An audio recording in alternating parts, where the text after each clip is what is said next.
सद्बुद्धि, सन्मार्ग और कार्य का संकल्प देना, अडिग रहे विश्वास तुम पर, ऐसा अंतः कर देना मेरे हृदय में आने में तुम्हें कोई संकोच न हो।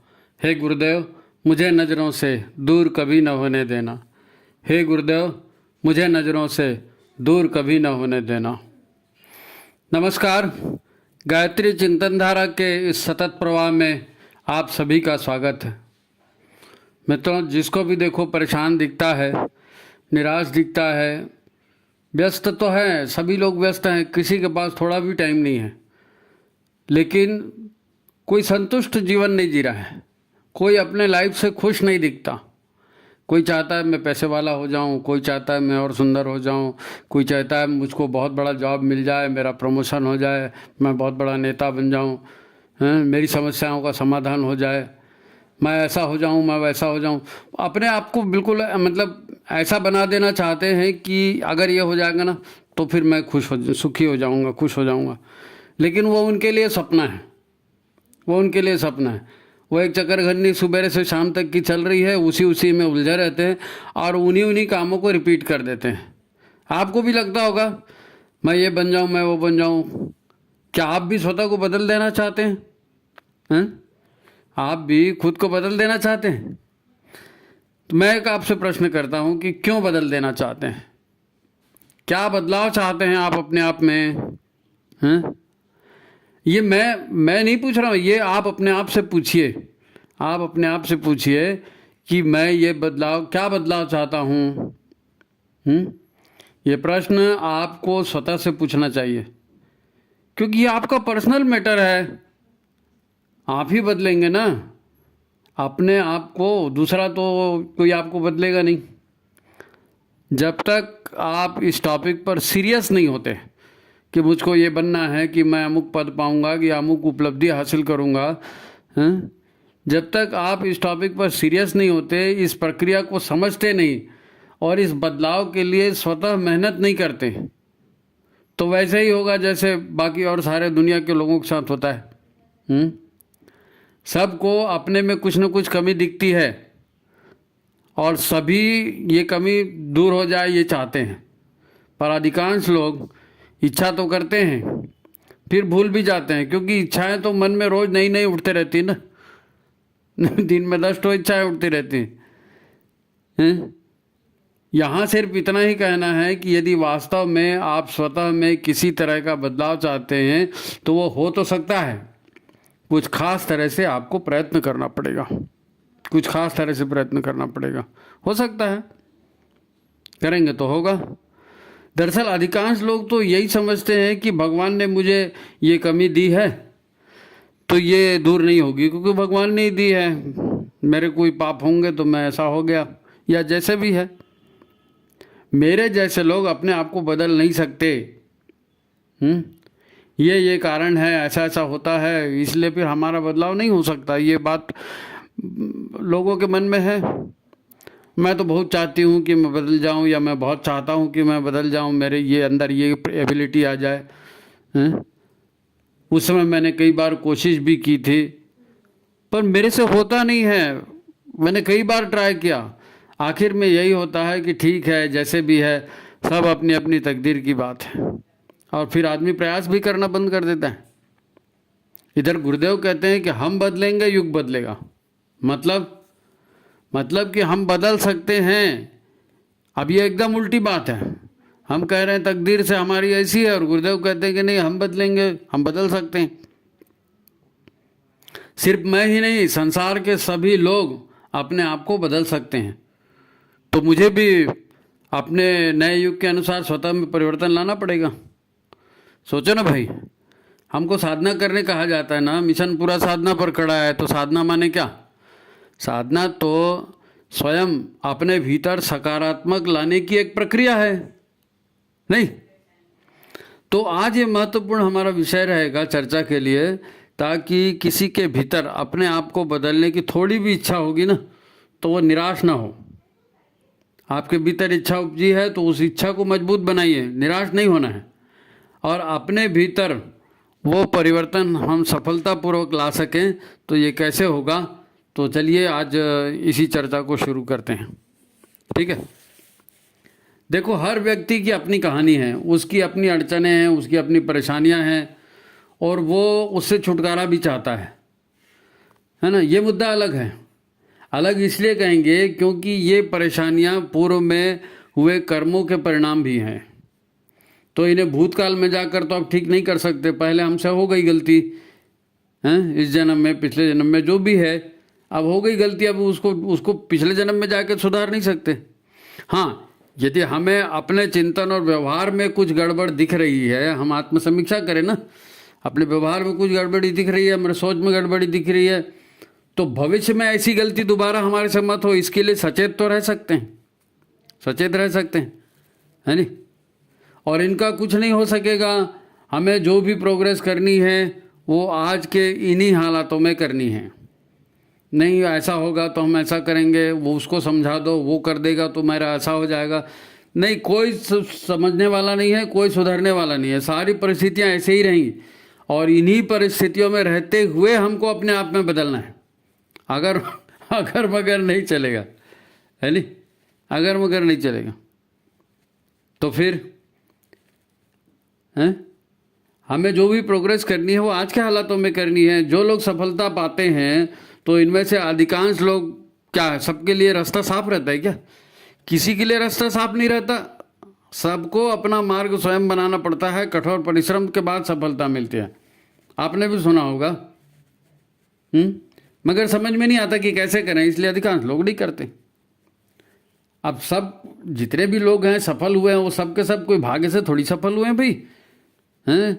ये भाग्य से सफलता बैठे बैठे नहीं मिलती भाई, कुछ ना कुछ तो करना पड़ेगा ना, कुछ ना कुछ करना पड़ेगा। हैं, लोग सोचते हैं उसकी तकदीर अच्छी थी। अरे लोग 100% के लिए कोशिश करते हैं तो मुश्किल से 50%, 60%, 70% मिलता है। 100% सफलता किसको मिलती है? हैं, किसको मिलती? किसी को नहीं मिलती। हाँ, बाकी जो साथीदार हैं उनको लगता है कि अरे इसको इतना इतना मिल गया, ये इतना सफल हो गया, ये बहुत लकी है।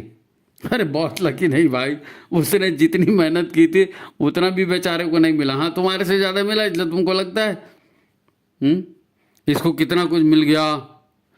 अरे भाई, जिसको मिला है वो जानता है कि उसने मेहनत इससे ज़्यादा की थी। हम अपने आप को क्या समझते हैं पता नहीं। हम अपने आप को जो दर्पण में देखते हैं ना, हम अपने आप को दर्पण में देखते हैं और मानते हैं कि मैं ये हूँ, है ना।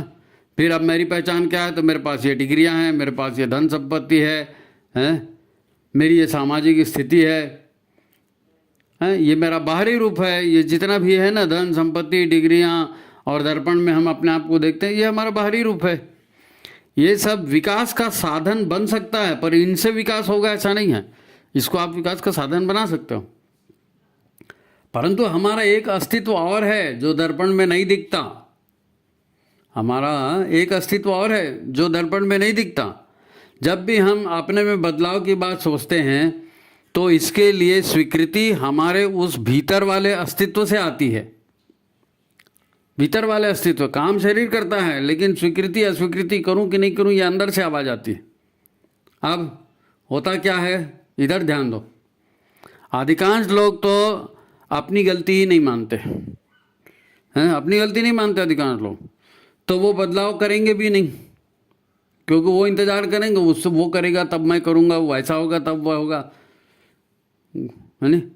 कुछ लोग जानते हैं कि क्या करना चाहिए क्या नहीं करना चाहिए, पर वो समझते सब हैं। शरीर और मन की आदतें कुछ ऐसी होती हैं कि अगर ये लोग ज़बरदस्ती में 2-4 दिन प्रयत्न कर भी देते हैं ना, तो हमारे शरीर की, हमारे मन की जो आदतें हैं, जो भीतर का आलस्य प्रमाद है, वो हमको उस मेहनत पर टिकने नहीं देता, उस काम पर टिकने नहीं देता। हमारी आदत है वो हमको बोलती नहीं थोड़ी देर ऐसा करो। तो प्रॉपर जानकारी नहीं होने से और अपनी आदतों को छोड़ नहीं पाने से हैं, योजना फेल हो जाती है, योजना फेल हो जाती है। वो कहते हैं ना कि मन के हारे हार है, मन के जीते जीत। अब आप मन से ये सोच के बैठे हो कि हमारे से नहीं होगा, तो आप करने भी जाओगे तो नहीं होगा ना, करने भी जाओगे तो नहीं होगा। आपको भरोसा होना चाहिए कि हाँ मेरे गुरु ने कहा है या ये सत्य है, मैं ऐसा करूँगा, सबका होता है, मेरा क्यों नहीं होगा, मेरा क्यों नहीं होगा। वो शुरुआत ही इसी बात से करते हैं परिवर्तन लाने की, कि हमारे यहाँ तो माहौल नहीं है जी, हम जाप कैसे करेंगे जी, हम तो सवेरे उठ नहीं सकते जी, हमारा तो 1.5 कमरे का घर है जी, यहाँ ये कैसा होगा जी। तो शुरू से ही हारे हुए मन से कोशिश करते हैं तो कैसे बनेगा? मैंने तो कभी किया ही नहीं जी, आप बोलते हैं तो मैं करके देखूंगी। ऐसे लोग काम को पहले टालने का प्रयत्न करते हैं, बहाना मारेंगे, टालेंगे, फिर आधे अधूरे मन से प्रयास भी करेंगे, लेकिन तुम प्रयास करेंगे तो वैसा नहीं करेंगे जैसा बताया गया है या गुरुदेव ने कहा है या किताब में लिखा है। प्रयास वैसे अपने ढंग से उसको कुछ उल्टा सीधा जोड़ जाड़ के करेंगे।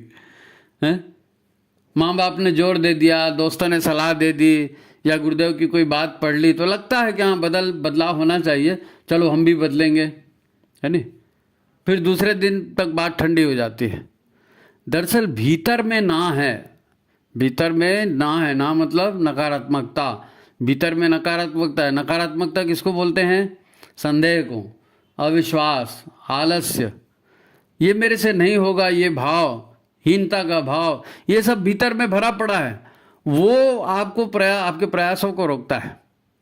तो आधे अधूरे प्रयास कभी सफल नहीं होते ना। और 2-3 बार आप फेल हो जाओगे ना तो यही बात दिमाग में और पक्की हो जाएगी, भैया मैं 4 बार कोशिश करके देख लिया दादा, मेरे से नहीं होता। और फिर वो बैठ गई दिमाग में लकीर, फिर इस जन्म में नहीं होगा आपसे, है। 2-4 बार की असफलता होना तो बंदा खुद ही कहना शुरू कर देता है, पता नहीं लोग कैसे करते हैं, ये हमसे नहीं हो सकता भाई, वो अलग टाइप के लोग हैं, हमारे जैसे लोग नहीं कर सकते। यह हाँ, अब सबके सब काम हर किसी से जम जाए ऐसा नहीं होता। ठीक है नहीं होता, लेकिन कोशिश करके तो देखो। मेरे को एक बात याद आ रही है, बचपन में मैं कोई 18-20 साल का था और मेरा छोटा भाई उदय वो 15 साल का था। जब मैं उस समय संघ की शाखा में जाता था और वो अखाड़े में जाता था, तो अखाड़े में जाता था, वो बड़े बड़े पहलवान आते, उस समय अखाड़ा था मिट्टी वाला अखाड़ा, तो वो उसमें मुगदल उगदल चला करते थे, हम लोग रहते थे तो उधर एक अखाड़ा था, तो वहाँ जाता था, दंड बैठक मारना, सरसों तेल से मालिश करना, अखाड़ा खोदना, मुदगल चलाना, ये सब वो करता था। 15 साल के बच्चे में अब कोई 6 पैक तो दिखेगी नहीं, 15 साल का बच्चा कितना बड़ा होता है, लेकिन कसरती बदन तो अलग से समझ में आ जाता है। तो उसकी जो मित्र मंडली थी वो सब उसको पहलवान मानते थे कि अरे ये रोज अखाड़ा जाता है, उसके साथ कई लोग जाते भी थे, है ना, और उसको पहलवान मानते थे तो जाहिर है उससे दब के रहते थे। एक दिन उसके ग्रुप पर एक लड़का आया, उसको पड़ोस के किसी 2 लड़के आए थे पड़ोस के मोहल्ले के, और उन्होंने आके दादागिरी दिखाई, उसको पीट पाट दिया होगा। तो भाई ने बताया कि फलाना लड़का मेरे पास आया, उसने मेरे को बताया कि 2 लड़के आए और उन्होंने मेरे को मारा, और मैं अकेला था तो मैं डर गया, 2 लोग थे वो लोग। अच्छा, वो लड़का भी उदय के साथ अखाड़े में जाता था, कसरत नहीं करता था, जाता था, क्योंकि शुरुआत में उसने कसरत करने की कोशिश की, एक दिन कसरत की, दूसरे दिन हाथ पैर दुखने लगे तो उसने कसरत बंद कर दी, मेरे से नहीं होता बोले।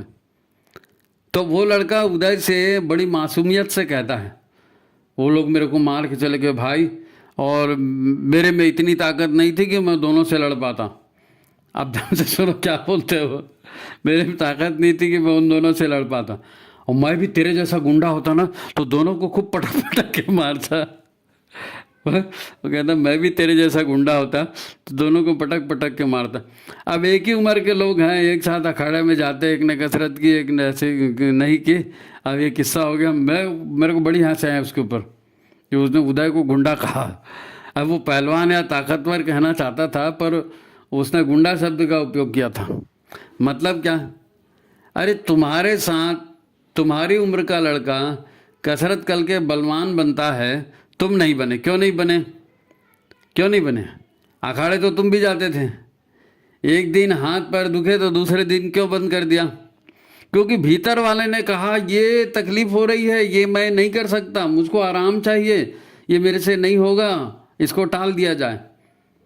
अब शुरुआत ही खराब हो गई हैं।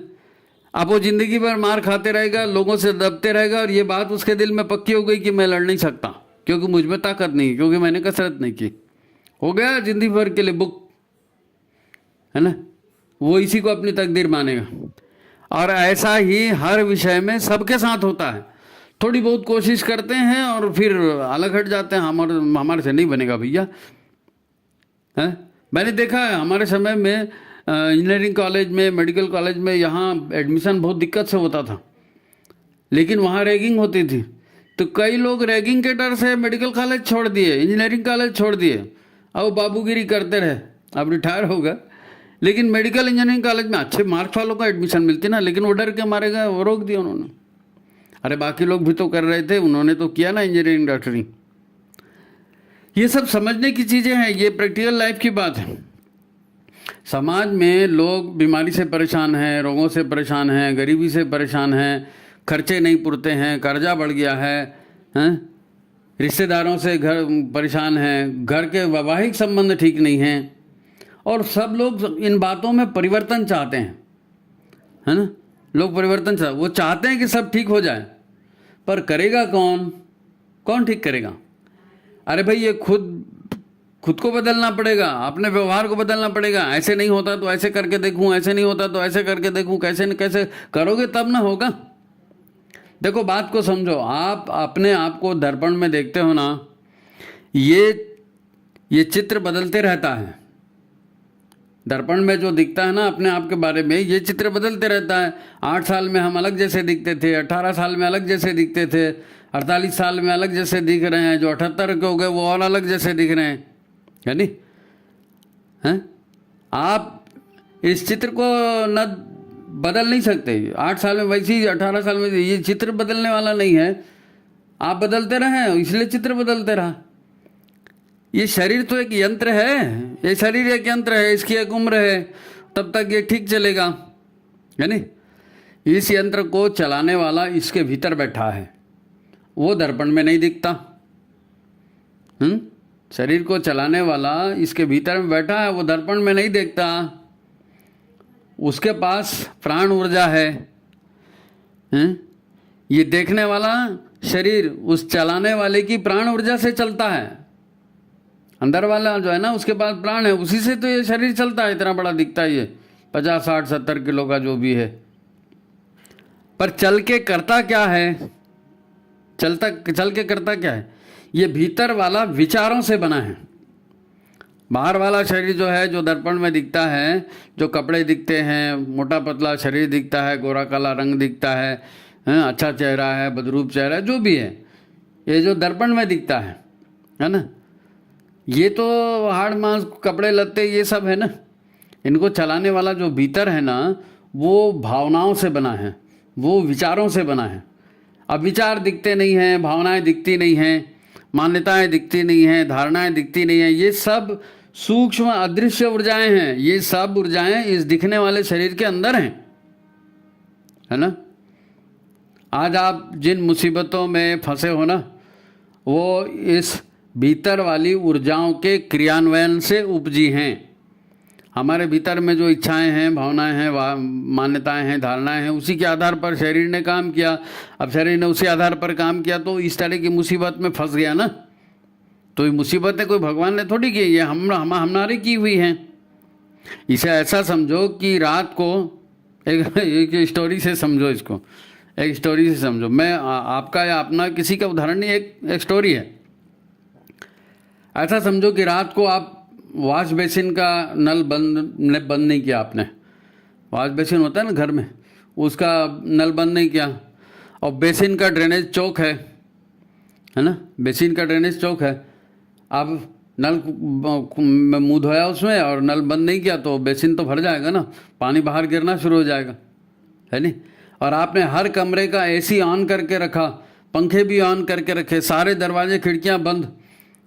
और ये सब आपने कैसे किया? दारू के नशे में, दारू पी के आ गए थे रात को, है नहीं, और मुँह धोया और नल खुला छोड़ दिया, एसी सब ऑन कर दिए, पंखे सब ऑन कर दिए, और जाके धद से पलंग पे सो गए।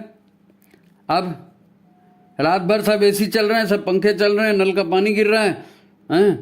आप सुबह तक सर्दी से जो है परेशान हो गए और घर भर में पूरा पानी भर गया और नीचे नीचे जितनी चीज़ें रखी थी सब गीली हो गई। अब आपकी आँख सुबह खुलती है ना, सुबह खुलती है, आप ये सब देखते हो तो चकरा जाते हो, समझ में नहीं आता, क्योंकि रात के दारू के नशे में सब किए थे, है ना। तो आँख खुली तो समझ में नहीं आया, अरे क्या है, क्या तकदीर है यार, सुबह सुबह उठा और ये पूरा पानी भरा है, पता नहीं क्या हो गया। अच्छा, खुद ही नल छोड़ के सो गए थे, ठंड भी लग रही है, सर्दी भी लग रही है। अब सर्दी को कोस रहे हैं, ये पता नहीं सर्दी साली कैसे हो गई। आप चाहते हैं कि आप बदल जाएं, ये सर्दी भी ठीक हो जाए, नीचे की सफाई भी ठीक हो जाए और मूड भी ठीक हो जाए, तो सब एकाएक ठीक हो जाएगा क्या? एकाएक ठीक हो जाएगा नहीं साहब। पड़ोसी का घर तो सूखा है, उसके यहाँ तो सब बच्चे भी खेल रहे हैं, उसकी भी तबीयत ठीक है, मेरी तकदीर खराब है। बस ये हाल है हमारा, यह हमारा हाल है। कैसे? आज हमारे आसपास जो भी परिस्थितियां हैं, इनके लिए आप ज़्यादा से ज़्यादा दारू को उत्तरदायी ठहरा सकते हो कि यार रात को पी लिया था इसलिए हो गया, है नहीं। दारू नहीं पीता तो नहीं होता, तो होश में रहता, मुसीबत में नहीं फंसता। अब स्थिति को सुधारना है और आप कहते हैं कि यार ये सफाई में नहीं कर सकता मैं, एक तो वैसी सर्दी से परेशान हूँ और इतना पूरा पानी पूरा गीला गीला कैसे साफ करूँ। अब बुखार जैसे और लग रहा है, बुखार जैसे और लग रहा है। अब ये तो शराबी के एक दिन और अगले दिन की कहानी है। फर्क इतना ही है कि हमारी कहानी पिछले जन्म की और इस जन्म की है। शराबी की आंतरिक ऊर्जाओं ने उसके शरीर से काम करवाया, आंतरिक ऊर्जाओं ने शरीर से काम करवाया और ये मुसीबतें पैदा हो गई, खुद ही पैदा कर ली ना। अब शरीर का इसमें कोई दोष नहीं है, भीतर की ऊर्जाओं ने काम किया। अब दारू पी कर रखी थी, दिमाग काम नहीं कर रहा था, जो किया हड़बड़ी में नशे में कर दिया। शरीर से काम करवाया ना, अंदर की ऊर्जाओं ने शरीर से काम करवाया। ये एक समझने के लिए उदाहरण बताया। सच तो यही है कि शराबी सोचता है कि उठता हूं और सारी गंदगी साफ कर देता हूं, वो भी चाहता है कि गंदगी साफ होनी चाहिए, वो भी सुबह उठता सोचता है सारी गंदगी साफ कर दूं। पर अब उसके भीतर से आवाज़ आ रही है कि यार ठंड भी लग रही है, हैं कल सर्दी का एसी ऑन कर दिया, सर्दी को हो गई, नशा हो गया, नशा था, हैंगओवर हो रहा है, तो क्या करें। तो थोड़ा सर्दी को दूर कर लेते हैं, थोड़ा नाश्ता वास्ता कर लेते हैं, 2 पैक पी लूँगा फिर काम करूँगा। 2 पैक पी लूँगा तो थोड़ी एनर्जी आएगी, गर्मी आएगी, काम हो जाएगा। और फिर क्या होता है, वो साफ भी कर लेगा और पूरा दिन उसमें लगा भी रहेगा। नहीं करेगा ऐसा नहीं, खुद का घर है, क्यों नहीं करेगा, करता है। लेकिन शाम को फिर जब साफ सुफ करके थक जाता है तो सोचता है चलो यार आज बहुत अच्छा काम हो गया, पूरा घर गंदा हो गया था ना, सबको ठीक कर दिया, अब इसी खुशी में चलो 2 पैक मार देता हूँ कुछ मैकडोनाल्ड से कुछ मंगवा लेता हूँ, घर में डिलीवरी कर देगा चिकन फिकन 2 पैक मार लेते हैं, सो जाते हैं, कल का दिन अच्छा होगा। अब थकावट दूर है। ये हमारी सोच है, यही प्रैक्टिकल लाइफ है और ऐसा ही होता है। गंदगी हम खुद करते हैं और गंदगी को छोड़ते नहीं है। फिर गंदगी को छोड़ते नहीं है। हम भी अपने आप में सुधार इसलिए नहीं कर पाते क्योंकि हमारे भीतर जो हमारा मन है, जो हमारी पिछली आदतें हैं, हमारी मान्यताएं हैं, हमारी धारणाएं हैं, हमारी सोच है, विचार है, स्वभाव है, संस्कार है, इन्हीं सब से हमारा अहंकार बना है। अब इसी को तो अहंकार बोलेंगे ना, मैं ऐसा सोचता हूँ, मैं ये मान रहा हूँ, मैं ये कर रहा हूँ, ये अहंकार है। अब कर्मों के संस्कार लगातार आपको प्रेरणा दे रहे हैं, ये प्रेरणाएं भीतर से आ रही हैं और शरीर काम कर रहा है। हमारा मन अहंकार इन्हें ही ठीक मानता है, इसीलिए हमारी इंद्रियां बार बार भोगों की मांग करती हैं। हमारी इंद्रियां बार बार भोगों की मांग करती हैं। यही वो ऊर्जाएं हैं जो हमारे शरीर को चलाती हैं, इससे काम लेती हैं। अहंकार और भोगों की बड़ी ज़बरदस्त जुगलबंदी है और पावरफुल जुगलबंदी है। अहंकार काम करेगा, उसको भोग भी चाहिए, भोग करेगा तो अपने अहंकार की संतुष्टि भी चाहेगा। देखो, हम पहले आर्थिक लाभ देखते हैं, फिर आर्थिक बहुत मान लो पैसा भी कमा लिया तो फिर क्या करते हैं, फिर हमको उतने से तसल्ली नहीं होती, फिर हम ये चाहते हैं कि हमारा मान सम्मान, हमारी इज्जत होनी चाहिए। तो तो आर्थिक लाभ, अब इज्जत भी कमाते हैं, इधर उधर दान दो, उधर दान दो, फोटो खिंचाओ, अखबार में छपवाओ, अब आपकी पैसा भी आ गया, आपकी इज्जत भी आ गई, तो क्या है। तो फिर हमारा मन कहेगा कि अरे यार हमारे साम्राज्य का विस्तार होना चाहिए, है नहीं, हमारे प्रभाव का क्षेत्र बढ़ना चाहिए। तो पूरी ताकत लगा देते हैं हम दुनिया पे राज करना चाहते हैं कि सब मेरी मर्जी से चले, सब मेरे मन से हो, हैं। और ये भी हो जाए तो फिर कहेंगे कि भैया मैं ही देवता हूँ, मैं ही भगवान हूँ, मेरी पूजा करो। ये अंतहीन सिलसिला है, ये अंतहीन सिलसिला है। अहंकार जो है अपने आप को कभी छोटा ही नहीं मानता ना, वो तो बड़ा बड़ा बड़ा और बड़ा वही चाहते रहता है। हमारे भीतर की सारी ऊर्जाएं शराब के नशे से 1000 गुना ज़्यादा नशा पैदा करती हैं। मैं क्या कह रहा हूँ, हमारे भीतर की ऊर्जाएं शराब से 1000 गुना ज़्यादा नशा पैदा करती हैं। काम, क्रोध, लोभ, मोह, मद, मत्सर, ये जो मनोविकार कहे जाते हैं, इनमें से किस विकार पर हमारा नियंत्रण है? किसी विकार पर नियंत्रण है? बोलो। काम के आवेग को रोक सकते हो, क्रोध के आवेग को रोक सकते हो, लोभ मोह को रोक सकते हो। ये सारी भावनाएं हैं, ये अंदर का शरीर है, दर्पण में नहीं दिखता। आपने आज सोचा कल से काम बंद हो जाएगा, सब नहीं होगा भाई। काम भले शरीर से हो, पर आवाज भीतर से आती है, ऊर्जा भीतर से आती है, और जो भीतर वाला बोलता है वही होता है नहीं। इन्हीं से राग द्वेष उत्पन्न होता है, वही तय होता है कि कौन अपने हैं कौन पराए हैं। सारी जिंदगी की पॉलिसी अंदर से तय होती है। फिर यही सारी भाव ऊर्जाएं, ये सारे विचार, ऐसे ही कर्मों के संस्कार, ये सब रोग शोक का कारण बनते हैं, है ना। रोग शोक का यही कारण बनते हैं। दरिद्रता, संपन्नता, मित्र शत्रु, अच्छे बुरे हालात, इन्हीं से हमारा जीवन बना है। और ये भावना और विचारों का खेल है। हम आपने भावनाएं पाली, हमने विचार किए, वैसे शरीर को आदेश दिया, वैसे शरीर ने काम किए, तो कुछ लोग दोस्त बन गए, कुछ लोग दुश्मन बन गए। पति पत्नी का कलह होता है, भाई भाभी से कलह होता है, भाई बहन में झगड़ा होता है, दामाद सास ससुर, ये सब रिश्तेदार, ये सब हमारे कर्मों का फल देने के लिए ही हमारे आसपास इकट्ठे हुए हैं। हमारे कर्मों का फल देने के लिए हमारे पास इकट्ठे हुए। हमने कुछ काम किया था ना, वो ऊर्जाएं हैं, उन ऊर्जाओं को न्यूट्रल करने के लिए आए हैं। कोई मित्र बन के आया है, अच्छा काम किया, जिसकी सेवा की वो मित्र बन के आ गया, और जिसका आपने नुकसान किया वो शत्रु बन के आ गया, और आपके परिवार में ही आ गया, क्योंकि लेन देन वही होगा ना, लेन देन वही होगा।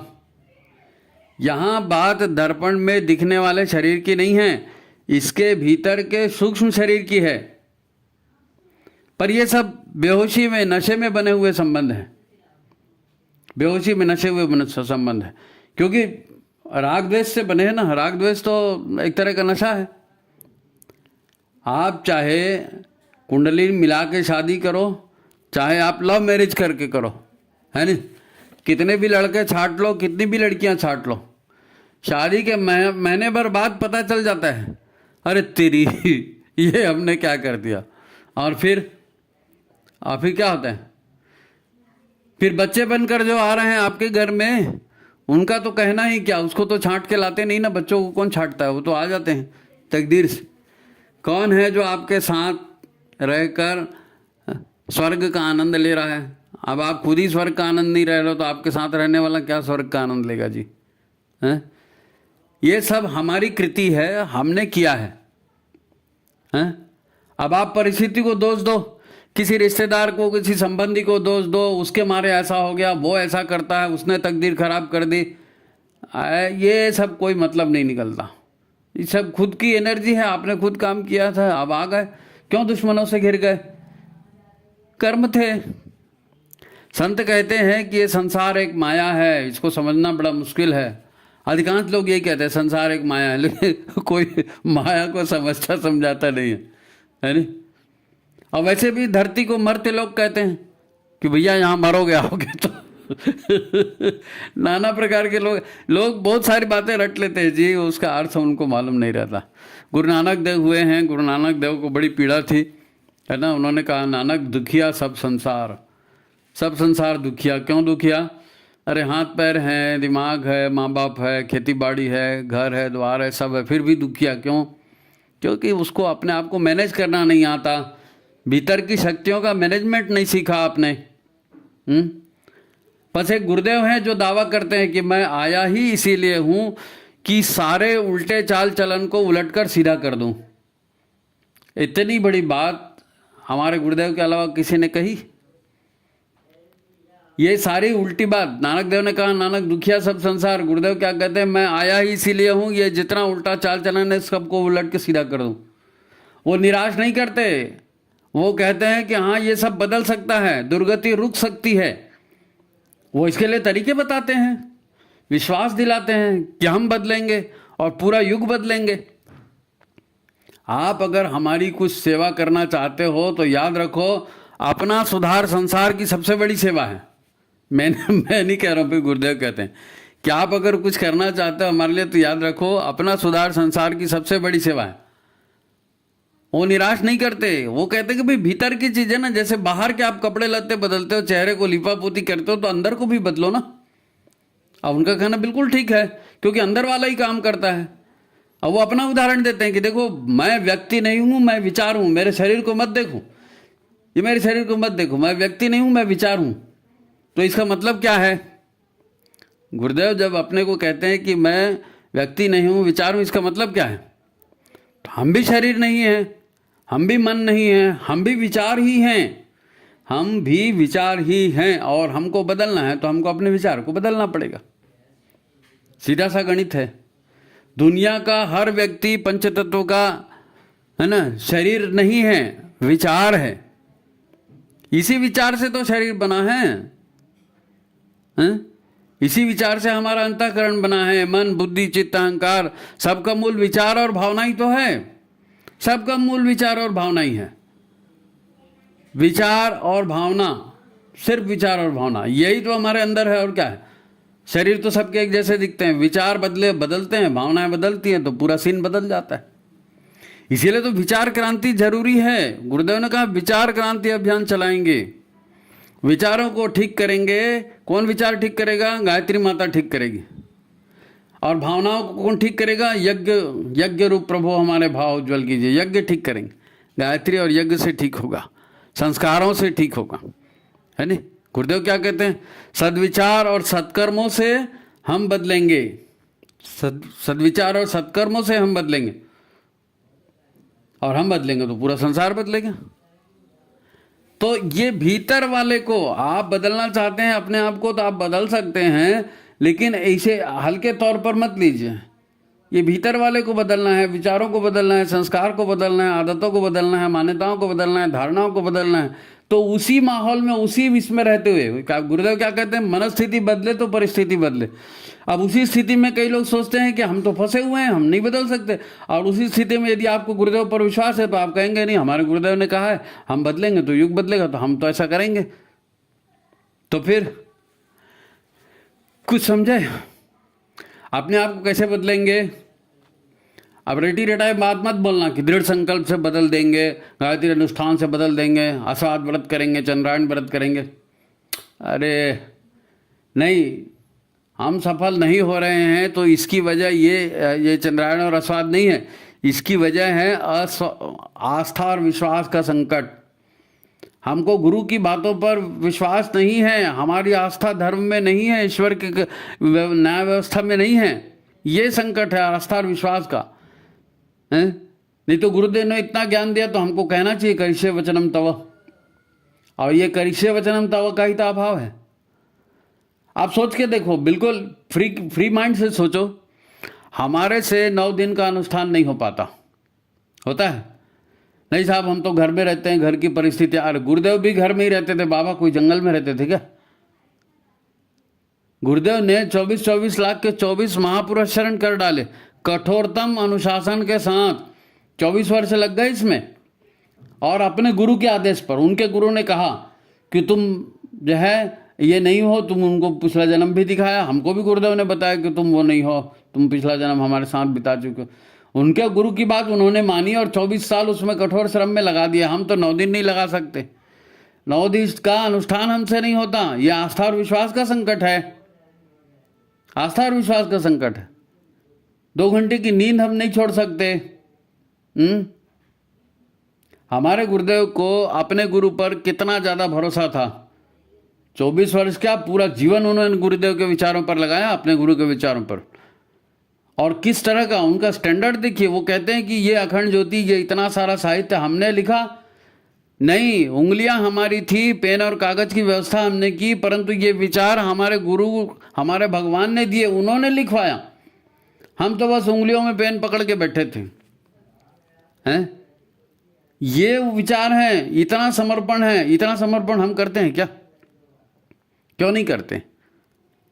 एक एक बुराई हमसे छूटती नहीं। अब बुराई छूटती नहीं, इसलिए शरीर भी बेढंग हो जाता है। एक शरीर, एक परिवार हमसे संभलता नहीं। और गुरुदेव ने इतना बड़ा संगठन, इतना बड़ा परिवार बना दिया। क्या क्या नहीं किया उन्होंने अपने गुरु को भगवान मानकर उनकी हर बात मानी और जीवन में उतारते चले गए। तो आत्म तेज इतना ज़्यादा किया, आत्मा को इतना बलवान कर दिया कि उन्होंने अपने 5-5 वीरभद्र खड़े कर दिए। युग निर्माण के लिए स्वेच्छा से शरीर भी छोड़ा। आज भी युग परिवर्तन में वो लगे हैं। उनकी एक एक बात सत्य होते जा रही है।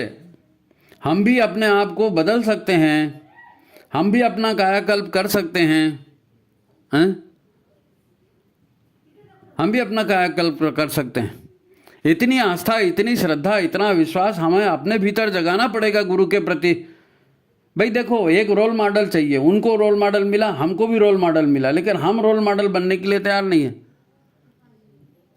तो ये श्रद्धा और विश्वास और ये जमेगा कैसे? इसके लिए आपको अपनी उपासना को सुधारना पड़ेगा, अपनी उपासना को प्रखर करना पड़ेगा। एक लाइन की बात, अंतिम बात कह रहा हूँ, अपनी उपासना का स्तर सुधारिए।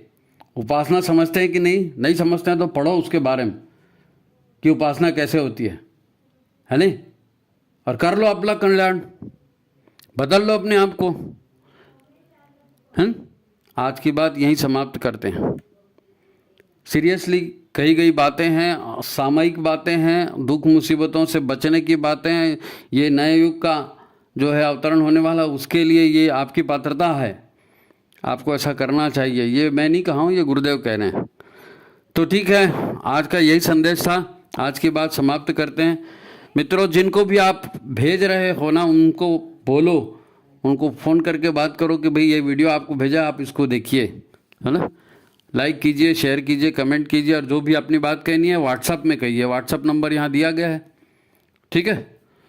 तो ठीक है, अगले अंक में फिर मिलेंगे। तब तक के लिए नमस्कार, सभी को प्रणाम।